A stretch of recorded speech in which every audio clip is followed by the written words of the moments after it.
अस्सलाम वालेकुम वरहमतुल्लाहि वबरकातुहू। आज हम बनाने जा रहे हैं कश्मीरी स्टाइल साग और गोश्त की रेसिपी, जिसे हम कश्मीरी में हाख्त माज बोलते हैं। ये हमारी कश्मीरी की फेवरेट है साग। तो ये बहुत ही टेस्टी और मज़ेदार बन जाती है। तो चलिए स्टार्ट करते हैं इसको बनाना। सबसे पहले यहाँ पे मैंने लिया है मटन। तो हमने इसको पहले पानी में डाल दिया है। अब हम इसको एक उबाल लाएंगे। तो यहाँ पे आप देख सकते हो इसका जो स्कम होता है वो हम इसको पहले रिमूव कर देंगे। उसके बाद इसमें हम खड़े मसाले ऐड कर देंगे। खड़े मसालों में मैंने लिए है यहाँ पे बड़ी इलायची, छोटी इलायची और दालचीनी को मैंने छोटे छोटे टुकड़े किए हैं। इसके बाद हम इसमें डालेंगे लहसुन। तो अब हम इसमें डालेंगे नमक अकॉर्डिंग टू टेस्ट। तो अब हम इसको कुक करेंगे। तो ये देखिए यहाँ पे हमारा मटन कुक हो गया है। अब हम इसको पहले चेक करेंगे। हमें इसको लगभग 80% तक कुक करना है। तो मटन हमारा पक गया है। दूसरी साइड से यहाँ पे मैंने डाला है प्रेशर कुकर में तेल। तेल हमारा गर्म हो गया है। अब इसमें मैंने डाला है पहले एक प्याज। तो प्याज को हम पहले फ्राई करेंगे। ये देखिए तो प्याज हमारा फ्राई हो गया है। अब हम इसमें डालेंगे साग। तो यहाँ पे मैंने 1 kg साग लिया है। इसको मैंने अच्छे से वॉश कर लिया है। तो अब हम इसको फ्राई करेंगे। हमें ज़्यादा फ्राई नहीं करना है साग को, हल्का हमें इसको फ्राई करना है।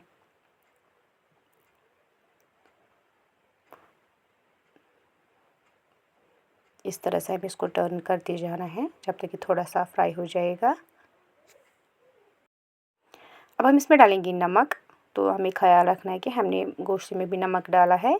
तो इसके बाद यहाँ पे मैंने ली है एक तेज पत्ता। तो आप इसको स्किप भी कर सकते हो। तो हमें साग को पहले फ्राई करना है, हल्का फ्राई करेंगे हम इसको। तो ये देखिए हमारा साग फ्राई हो गया है थोड़ा। तो अब हम इसमें डालेंगे बेसिक मसाले। यहाँ पे मैंने ली है मिर्ची 2 चम्मच, हल्दी 1 चम्मच, सौंफ पाउडर आधा चम्मच और अब हम इसमें डालेंगे मीट मसाला आधा चम्मच। तो इन मसालों को हम अच्छे से पहले मिलाएंगे साग के साथ। ये देखिए ये अच्छे से मिल गया है। यहाँ पे मैंने इसमें डाला है अब मटन स्टॉक या माज़ रस।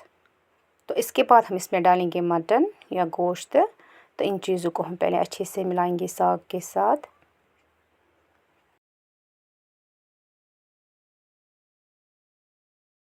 इसके बाद हम इसको लिड से क्लोज़ करेंगे।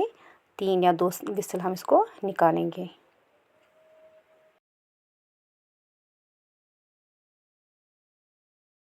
तो ये देखिए यहाँ पे हमारा हाख्त माज़ बन के रेडी हो गया है, ये गोश्त और साग की रेसिपी। अब हम इसको बाउल में सर्व करेंगे और रस के साथ इसको खाएंगे।